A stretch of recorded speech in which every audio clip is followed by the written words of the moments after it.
प्रमीत तो मकोड़े फिलहाल साहब, जो पीस चीज चाहिए या करनी- फिर पीस की आड़ में बड़ा हमला करना है? बार बार ये हो रहा है, कैसे करें भरोसा? अच्छी खबर जी कैसे आएगी? बिल्कुल। आप तो बड़ा युद्ध चाह रहे हैं।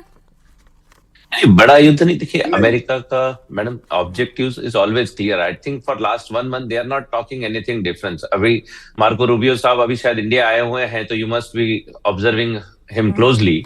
Even whether it is the foreign minister, defense minister, or our president, all are giving a very clear message. We don't want कि हमको अमेरिका का झंडा ईरान के ऊपर लहराने की कोई इच्छा नहीं है। Two clear objectives are there. State of Hormuz खुलेगा, उस पे किसी प्रकार से टोल गेटिंग या टोल नहीं लगेगा। और सबसे इंपॉर्टेंट, उससे ज्यादा इंपॉर्टेंट जो अमेरिका के सेल्फ इंटरेस्ट की बात है कि Iran should not have nuclear capabilities, particularly nuclear warhead capabilities, period. उस इन दोनों चीजों पे किसी प्रकार से कोई समझौता नहीं होगा। और सर, जो समझौता ईरान की तो तरफ तब है होगा ना मैडम, जब आप लोग बातचीत की टेबल पे बैठेंगे। ट्रम्प साहब ट्रूथ नहीं, सोशल मैडम, पर कुछ देखिए, और हमारी तरफ स्टेटमेंट से तो देते हैं। नहीं क्लियर नहीं, है। सुनिए ना। It और is- वहां पर किस तरह से वहां पर आप देखिए ना कि आप स्ट्रेट ऑफ हॉर्मुज के करीब जो आइलैंड है, लारक आइलैंड, वहां पर हमला हो जाता है एक बोट के ऊपर। साथ ही बात करें तो उनके दूसरे पोर्ट पर भी हमला हो जाता है। तो फिर ऐसे कैसे बातचीट होगी, बताइए ना। मैडम, बंदर this time अब्बास आपने पोर्ट पे देखा अगर होगा- हमला हो जाता है, ठीक है, लारक में हमला हो Madam, जाता है, तो कैसे this बात time you would होगी? have seen कि even the foreign minister of Iran has given a statement that we are very close to agreement. तो इस तरह से वहां पर क्या है, there is no centralized command structure. IRGC का एक अलग, IRGC में भी अब दो फैक्शन की बात आ रही है. What we are hearing in America is IRGC also has two factions. One is a very very hardliner IRGC, and there is a group of IRGC who are ready to negotiate and ready to come on the common terms. वहां की जो diplomatic channels हैं और वहां की जो सरकारें हैं, जो फॉरेन मिनिस्टर वगैरह, वो तो डेफिनेटली चाह रहे हैं कि जल्द से जल्द एमओयू साइन हो या एग्रीमेंट साइन हो, सीज फायर या तो लंबे टर्म के हो या वॉर खत्म हो। It is particularly the IRGC and the hardcore elements of IRGC which are causing problem. ठीक है, यानी आईआरजीसी नहीं चाहता है शांति हो। ट्रम्प साहब तो पूरा चाहते हैं शांति, उनके पास कोई ऑप्शन भी नहीं दिख रहा है। आरजू, ट्रम्प साहब तो बहुत शांति प्रिय आदमी है। वो सुबह उठ के सोचते हैं शांति, फिर इतने में बम गिर जाता है ना। ये थोड़ा खूबसूरत इत्तेफाक हो जाता है। लेकिन भाई, आप लोग फंस गए हैं। मुनीर साहब ने डील कराते कराते कैश 22 सिचुएशन मोल ले ली है। अब्राहम अकॉर्ड पे साइन करने पड़ेंगे।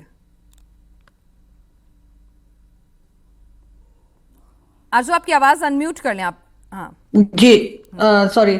देखिए, वो तो हमारे जो डिफेंस मिनिस्टर साहब हैं, जिनकी ट्वीट्स पे अक्सर आप लोग बुरा मना जाते हैं, तो उन्होंने भी कहा है कि जी हम इसको एग्री नहीं करते और ना ही ऐसा होगा। लेकिन अभी फिलहाल तो खैर बाकी की जो गल्फ कंट्रीज हैं वो भी अब्राहम अकॉर्ड के लिए तैयार नहीं है। लेकिन पाकिस्तान इसमें, अगर ईरान और अमेरिका की टेंशन होती है तो उसमें पाकिस्तान ज़्यादातर इतना ही फंसेगा कि हम किसकी साइड पर ज़्यादा हैं और किसके साथ कम हैं। लेकिन ये ज़रूर है कि ईरान इतनी आसानी से मानता हुआ दिखाई नहीं दे रहा। जो डोनाल्ड ट्रंप रोज़ सुबह को उठकर और एक अपनी तरफ से स्टेटमेंट दे देते हैं या ट्वीट्स लगा देते हैं कि सब ठीक हो गया, उनकी हर बात मान ली गई है, उसके कुछ ही देर के बाद जो है ईरान हर बात से इनकार कर देता है। तो वो तो जब हम बीच में पड़े थे पीस टॉक, और उसमें तभी मैंने कहा था कि अगर ये कुछ गड़बड़ हुई तो डेफिनेटली पाकिस्तान के ऊपर भी नाम आएगा और कहा जाएगा कि जी अब आप क्या कर रहे हैं। लेकिन इस वक्त चीज़ें जो है वो काफ़ी सिचुएशन कॉम्प्लिकेटेड सी दिखाई दे रही है, और ऐसा नहीं लग रहा कि बहुत आसानी से इसमें से कोई भी निकल पाएगा। ना तो वो कंट्रीज जो लड़ रही हैं और ना ही वो कंट्री जो बार बार पीस टॉक की बात कर रही है। अमिताभ जी, कोई निकलना चाहते हैं ट्रंप इस लड़ाई से? मतलब समझ में नहीं आ रहा है कि अगर आपको निकलना है तो निकलने जैसी बातें कीजिए ना।